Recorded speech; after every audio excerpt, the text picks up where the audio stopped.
सबसे पहले supreme demon emperor बनने के बाद मैं अपनी असली पहचान छिपाता हूँ और सारफेन से शादी कर लेता हूँ, जिस पर उसी रात मेरे अंदर डिवोर्स सिस्टम जाग जाता है। अगर मैं डिवोर्स करता हूँ तो मेरी आधी कल्चरेशन पावर उसके पास चली जाती है, लेकिन बदले में मुझे वही पावर 10 लाख गुना बढ़कर वापस मिलती है, इतनी कि इस पूरी दुनिया में कोई मेरा मुकाबला नहीं कर सकता।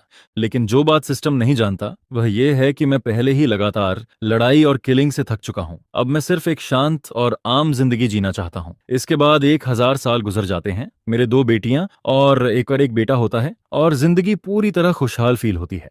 लेकिन फिर वह दिन आता है जब सरफेन एम्परर रैंक तक पहुंच जाती है और सबके सामने मुझसे डिवोर्स की मांग करती है। मुझे एक वजह दो। जिसके जवाब में वह धीमी आवाज में कहती है, आई एम सॉरी, ये मेरी गलती है। मैंने इमेनकुलेट एम्परर थ्रोन अवेकन किया है और ज्यादा स्ट्रांग बनने के लिए मुझे अपने सारे इमोशनल बॉन्ड्स खत्म करने होंगे। यह कहते हुए वह अपनी आंखें बंद कर लेती है, क्योंकि वह मेरी तरफ देखने की हिम्मत तक नहीं जुटा पाती। जिस पर मुझे यह सब लगभग हंसी जैसा लगने लगता है। मेरे ऊपर और बच्चों के ऊपर वह पावर को चुनती है। तभी उसका मास्टर स्वर तेज आवाज में बीच में बोल पड़ता है, सरफेन, अब और समय बर्बाद नहीं कर सकते। तुम्हारी एम्परर ऑरा लगभग पूरी हो चुकी है। अगर अभी कोई रुकावट आई तो शायद तुम कभी एब्सोल्यूट पीक तक नहीं पहुंच पाओगी। लेकिन उसके बाद पूरी करने से पहले ही सिल्वारा कुछ फील करती है। एक ऐसी किलिंग इंटेंट पूरे माहौल में फैलती है कि वह वहीं ठिठक जाती है। ऐसा लगता है जैसे कोई भारी पहाड़ उसके ऊपर दबाव बना रहा हो, जिस पर वह तुरंत उस दिशा में देखती है जहां से यह ऑरा आ रही होती है। और जिस इंसान की वजह से उसका खून तक ठंडा पड़ रहा होता है वह यहीं खड़ा होता है। वह मैं हूँ, एक ऐसा आदमी जिसने अभी तक एम्परर रैंक भी हासिल नहीं की है। उसी समय साराफीन आगे बढ़ती है और लगभग गिड़गिड़ाते हुए कहती है, प्लीज, मैं तुमसे विनती करती हूँ, इतने साल हमने साथ बिताए हैं, बस मुझे जाने दो। जिस पर मैं उसकी आंखों में सीधा देखता हूँ और अपनी विल सीधे उसकी सोल में भेज देता हूँ। बताओ, क्या कोई तुम्हें मजबूर कर रहा है? यह उसके लिए सच बोलने का आखिरी मौका होता है। सारफेन पूरी तरह शॉक हो जाती है। उसके दिमाग में सिर्फ एक ही ख्याल आता है,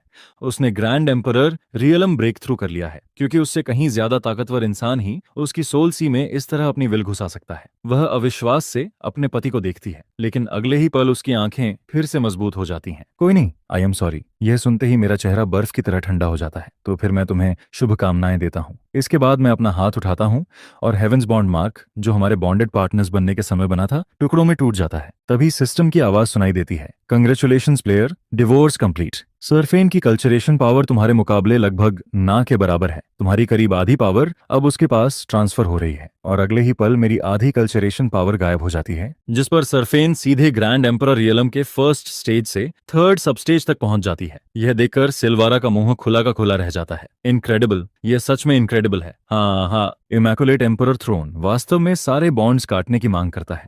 यह डिवोर्स बिल्कुल सही फैसला था। तभी सिस्टम फिर से बोलता है, मिलियन फोल्ड कल्चरेशन रिटर्न्स